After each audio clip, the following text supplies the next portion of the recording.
Hello दोस्तों। तो आज चलते हैं अगली वीडियो की तरफ। आई होप कि आपको मैंने जो भी पिछली क्लास में समझाया था, डेमोक्रेसी, लोकतंत्र, उसके बारे में आपको सारी जानकारी पता चल गई, सारी चीजें समझ आ चुकी होंगी। तो चलते हैं आज के टॉपिक पर। आज आज हमारे सिलेबस का फर्स्ट चैप्टर होगा ज्योग्राफी का फर्स्ट चैप्टर, जिसका नाम है भारत, आकार और स्थिति। वो चैप्टर कराती हूँ आज मैं आपको। आई होप कि आप लोग समझोगे, सारी चीजों को ध्यान से देखोगे और समझोगे। चलते हैं।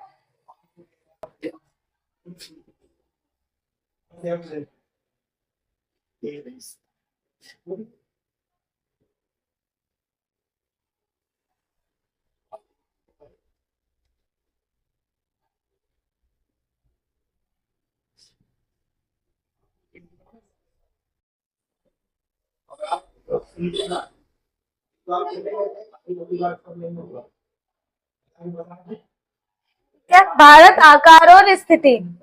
तो इसके लिए हमारे लिए, हम इसको समझने के लिए सबसे ज्यादा जरूरी चीज क्या है? भारत का नक्शा। इस चैप्टर का बेस ही है भारत का नक्शा। उसी से हम सारी जानकारियां ले सकते हैं। तो पहले भारत का नक्शा बनाते हैं।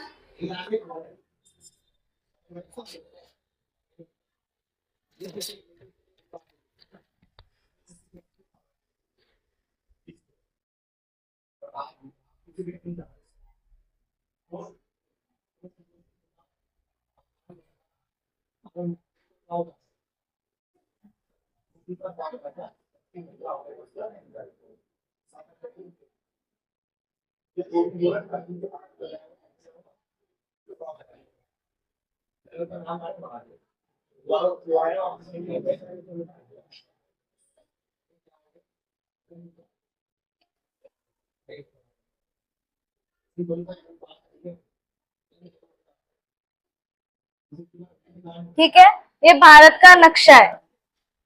तो आप लोगों को भारत के सभी राज्य पता है, भारत में कौन कौन से राज्य हैं और कहाँ कहाँ है, ये सारी जानकारी आप लोगों के पास है। तो सबसे पहले बात आती है कि जो भारत है, इसका क्षेत्रफल कितना है।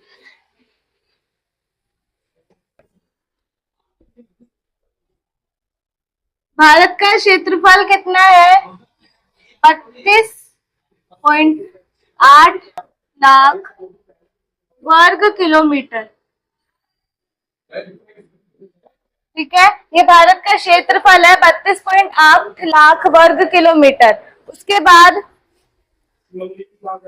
बाद जो भारत के पड़ोसी देश है, जैसे यहां तक तो सीमा होती है,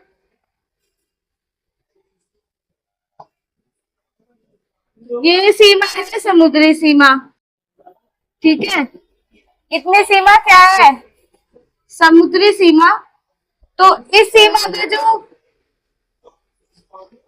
ये सीमा 5216 किलोमीटर तक फैली हुई है। ठीक है, इसके बाद यहाँ पर आता है श्रीलंका, जो कि भारत का एक पड़ोसी देश है। इसके बाद जो भारत की ऊपरी सीमा रेखा है, जिसको हम स्थल सीमा रेखा कह सकते हैं, ये वाली, ये कितनी है? ये है 15,200 किलोमीटर। ठीक है, 15,200 किलोमीटर ये स्थल सीमा है, और 5,216, सॉरी,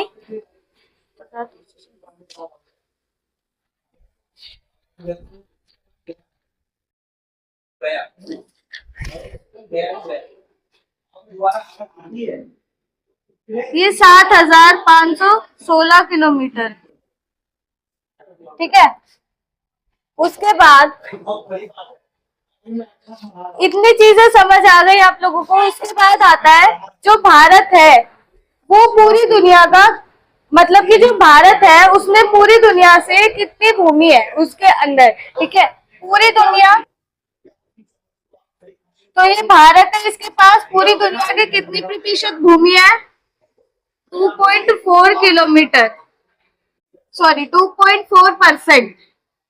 ठीक है, और ये तो क्षेत्रफल है भारत का क्षेत्रफल, और ये है पूरी दुनिया के हिसाब से भारत के पास कितनी भूमि है, वो 2.4%। उसके बाद भारत की स्थिति क्या है, भारत के आकार की बात हो गई। उसके बाद भारत की स्थिति क्या है पूरे वर्ल्ड के हिसाब से, तो पहले वर्ल्ड को 4 भागों में बांट लो। ठीक है, ये आ गया नॉर्थ पोल, ये है साउथ पोल,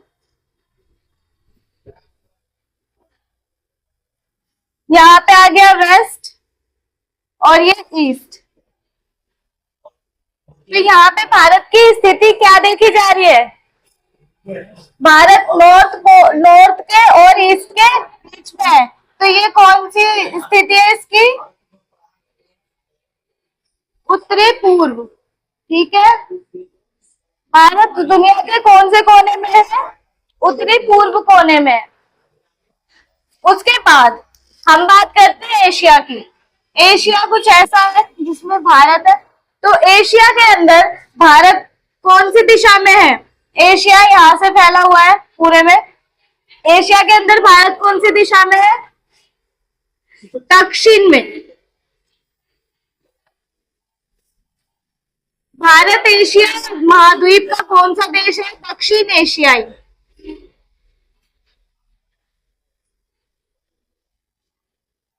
ठीक है, दक्षिण एशियाई देश है क्योंकि पूर्व में क्या, क्योंकि उत्तर में कौन है, चाइना, इधर वेस्ट में पाकिस्तान आ जाता है, और इधर नॉर्थ में पूर्व में बांग्लादेश और म्यांमार, ये सारी चीजें आती है। इसीलिए भारत दक्षिणी इलाके में माना जाता है, क्योंकि इसका जो भाग है वो भी दक्षिण की तरफ झुका हुआ है। उसके बाद भारत के जो पड़ोसी देश है उनकी बात करते हैं। ठीक है, इतनी सारी बातें क्लियर हो गई। भारत कौन से कोने में है, एशिया के कौन से देश में शामिल होता है, क्या चीजें होती है। इसके बाद एक और देखते हैं हम कि भारत के पड़ोसी देशों के क्या क्या नाम है। उसके तो सबसे पहले ये क्या है, पाकिस्तान। पहले ये मैं रब कर देती हूँ।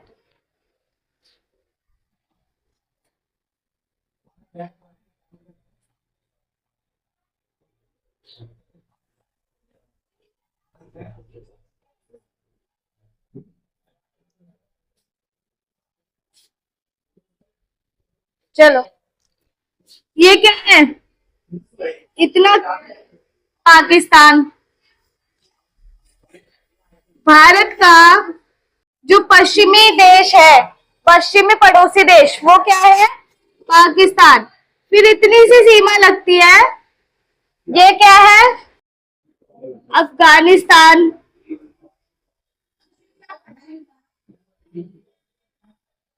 इतनी सीमा लगने के बाद अफगानिस्तान हो गया, ये नेपाल जो कि सिक्किम के बगल में है, और हिमाचल प्रदेश से भी इसका बॉर्डर लग रहा है। उसके बाद ये भूटान जो कि अरुणाचल प्रदेश और सिक्किम के बीच में है। उसके बाद यहाँ पर पहले तिब्बत कहा जाता था, बट अब इसको तिब्बत चाइना कहा जाता है। ठीक है, ये भी भारत का पड़ोसी देश है। उसके बाद नीचे आते हैं तो ये बांग्लादेश जो कि भारत का पड़ोसी देश है। यहाँ पर म्यांमार, ये भारत का पड़ोसी देश है। और यहाँ की बात आती है अगर, ये क्या है, लक्षद्वीप है। तो और लक्षद्वीप के थोड़ा सा बिल्कुल नीचे ये क्या है, मालदीव, जो कि भारत का पड़ोसी देश है। इसके बाद यहाँ पर श्रीलंका जो कि भारत का एक पड़ोसी देश है, जो कि दक्षिणी तट पर है। ठीक है, अब श्रीलंका और भारत के बीच में एक खाड़ी है, उसका नाम क्या है? मन्नार की खाड़ी।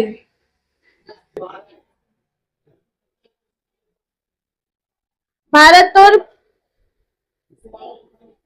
भारत और श्रीलंका के बीच क्या है? मन्नार की खाड़ी है। और दूसरी चीज पाक जल संधि है। ठीक है, भारत और श्रीलंका के बीच में क्या है? पहली है मन्नार की खाड़ी और दूसरा है पाक जल संधि। सारे पड़ोसी देशों के बारे में पता चल गया। उत्तर में देखा तो अफगानिस्तान, तिब्बत, चाइना। इधर उत्तर में हजारों, नेपाल और भूटान भी। ठीक है, इधर पूर्व में म्यांमार है, इधर नीचे दक्षिण की तरफ बांग्लादेश है और इधर श्रीलंका है। ठीक है, और इधर पश्चिम के इलाके में पाकिस्तान और मालदीव।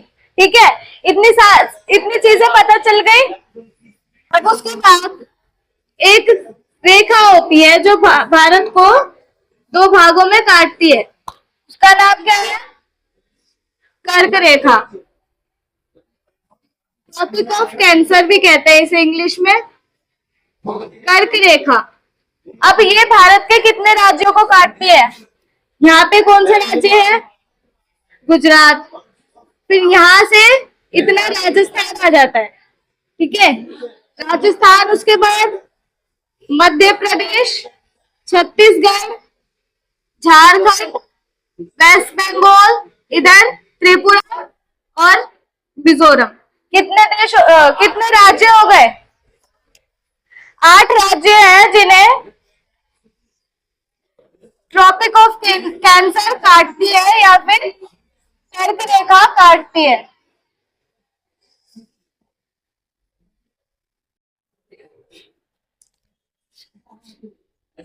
अगर आप लोगों को लिखना है तो आप लिख भी सकते हो।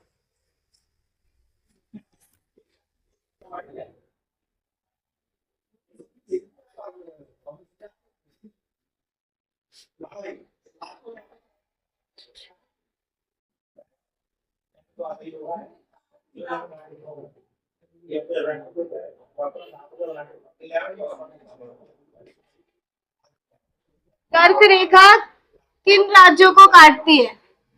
तो पहला है गुजरात, इसकी राजधानी गांधीनगर। ठीक है, उसके बाद दूसरा राजस्थान,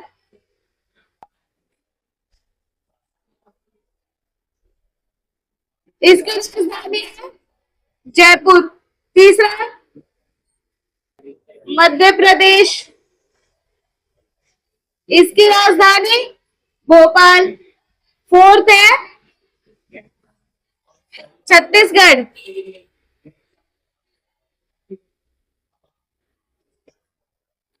इसकी राजधानी रायपुर।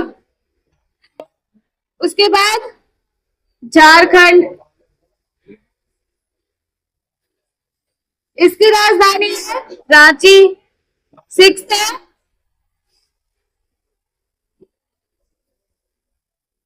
पश्चिम बंगाल, इसकी राजधानी कलकत्ता। 7th है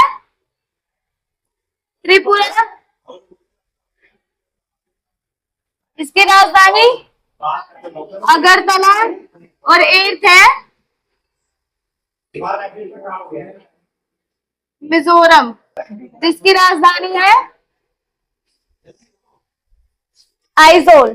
ठीक है, ये है 8 राज्य जिन्हें कर्क रेखा काटती है।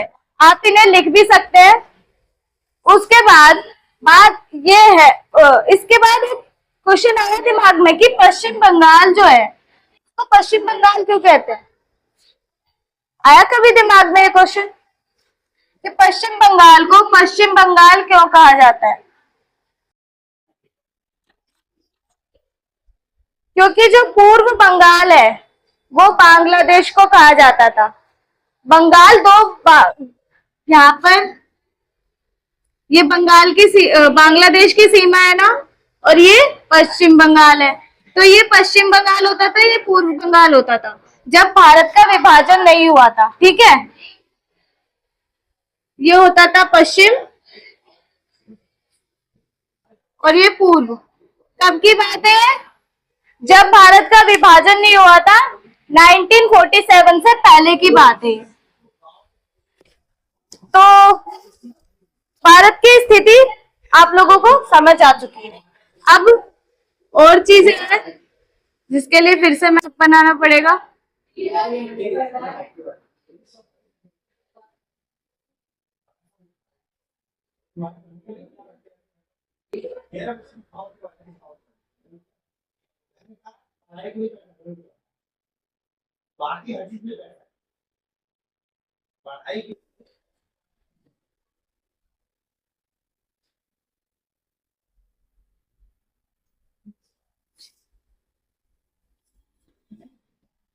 ठीक है, ये इंडिया का मैप बन गया। अब है यहां से यहां तक कि भारत कितने किलोमीटर का है। गुजरात से इस पॉइंट से लेके इस पॉइंट तक कितना क्षेत्रफल है भारत का, यहां से यहां तक। ठीक है, कितना है? 2933 किलोमीटर। ठीक है, तो यहां से गुजरात से लेके अरुणाचल प्रदेश के अंतिम छोर तक कितनी सीमा है? 2933। ठीक है, उसके बाद यहां से आएंगे, यहां से यहां तक सीधा तमिलनाडु तक कितनी है? 3214। ठीक है, ऊपर से लेकर नीचे तक 3214 है। गुजरात से लेकर अरुणाचल प्रदेश तक 2933 है। उसके बाद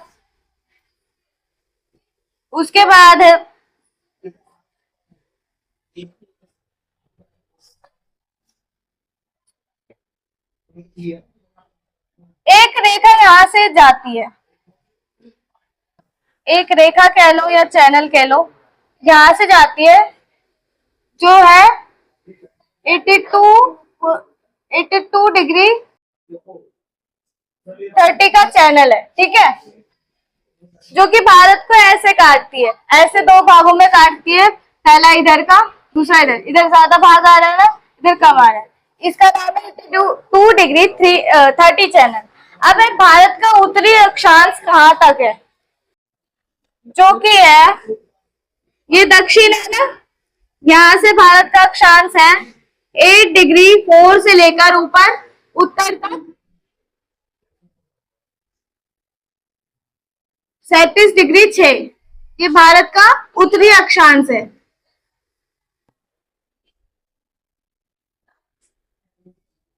उसके बाद भारत का पूर्वी अक्षांश, जो कि यहां से शुरू होता है 68 डिग्री 7 से लेकर इधर 97 डिग्री 25 चैनल तक। ठीक है, ये भारत का पूर्वी अक्षांश है। अब जो ये रेखा है, इसको भारत की मानक यमयोत्तर भी कहा जाता है। मानक यमयोत्तर रेखा भी कहा जाता है इस रेखा को। ठीक है, जो भारत का उत्तरी अक्षांश है वो 8 डिग्री 4 से 37 डिग्री 6 है। भारत का पूर्वी अक्षांश, पूर्वी राइट साइड पे पूर्व होता है, तो 68 डिग्री 7 है से लेकर 97 डिग्री 25 तक है। ठीक है, अब भारत है जो इस चीज को रब करके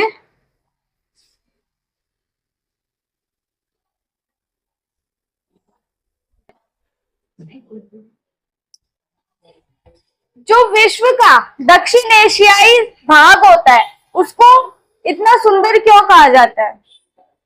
कहा जाता है कि भारत दुनिया का सबसे सुंदर देश है, कहा जाता है। ऐसा सुना है कभी? तो ऐसा क्यों होता है?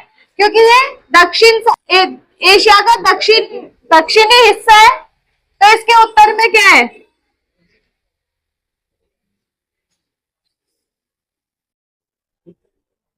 इसके उत्तर में है हिमालय। दक्षिण में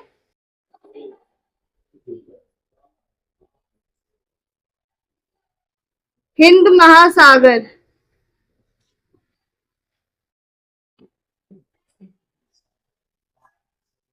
पूर्व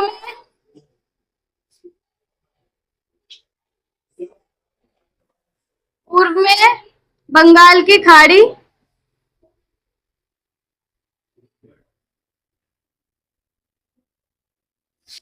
और पश्चिम में है अरब सागर।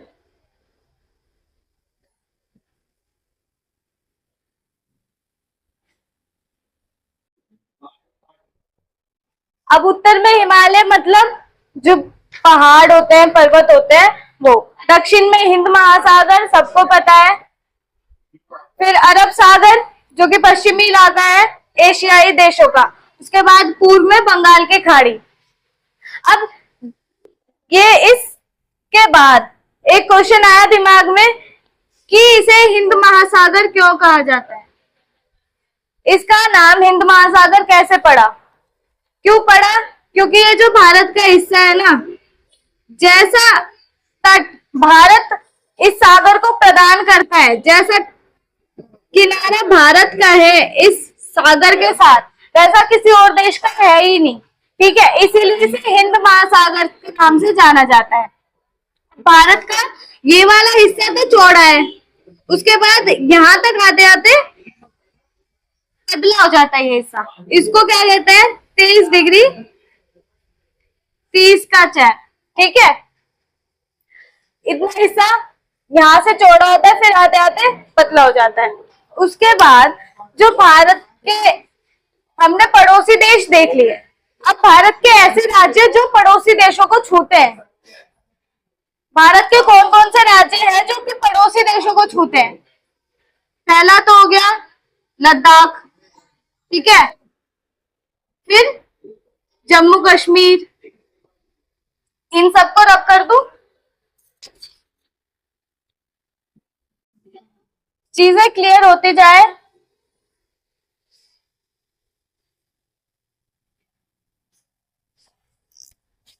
लद्दाख, लद्दाख की राजधानी पता है सबको। अब इधर आ गया पंजाब। उसके बाद इधर राजस्थान, ये वाला हिस्सा गुजरात, यहाँ पे महाराष्ट्र और एक छोटा सा गोवा। उसके बाद ये जो सारा इलाका है ये किसी भी पड़ोसी देश को नहीं छूता, यहाँ से सॉरी गुजरात से। ठीक है, गुजरात के बाद ये जो इलाका है ये पड़ोसी देशों को नहीं छूता है। उसके बाद यहाँ पे श्रीलंका है, इसके करीब कौन है? तमिलनाडु, जो कि यहाँ से तमिलनाडु। बांग्लादेश को कौन कौन से राज्य छूते हैं? पहला पश्चिम बंगाल, दूसरा दूसरा त्रिपुरा। उसके बाद ऊपर जाएंगे, यहाँ पर कौन सा राज्य होता है? यहाँ पर भी वेस्ट बंगाली इसको पूरे में कवर करके रखता है। इसके बाद यहाँ पे मेघालय। यहाँ पर जो है, यहाँ पर कौन छूता है? मेघालय। इसके ऊपर अरुणाचल प्रदेश जो कि भूटान को भी छूता है और चाइना को भी। इसके बाद सिक्किम, यहाँ पे आएंगे बिहार और उत्तर प्रदेश, और ये हिमाचल। ठीक है, ये राज्य हमारे पड़ोसी देशों को छूते हैं।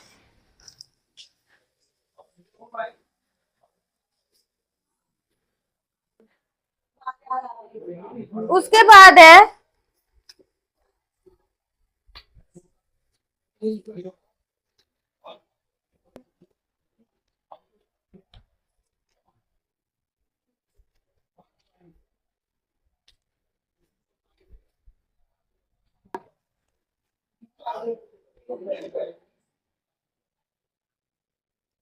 उसके बाद जो भारत के पड़ोसी देश है, वो भारत को कौन कौन सी सीमा से छूते हैं, सब पता चल गया आप लोगों को।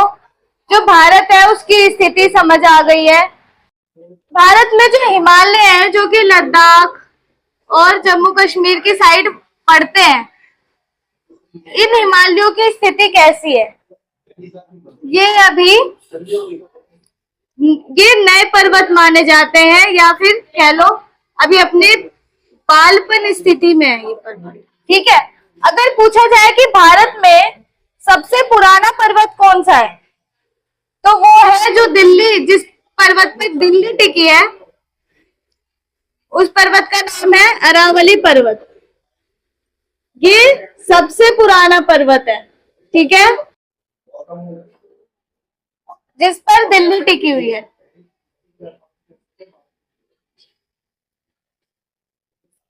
इतनी बातें क्लियर हो गई? आज का चैप्टर यही खत्म होता है। आई होप कि आप लोगों को समझ आया होगा।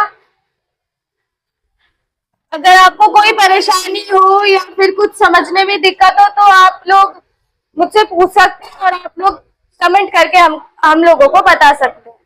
Thank you. आज के लिए इतना ही। जय हिंद।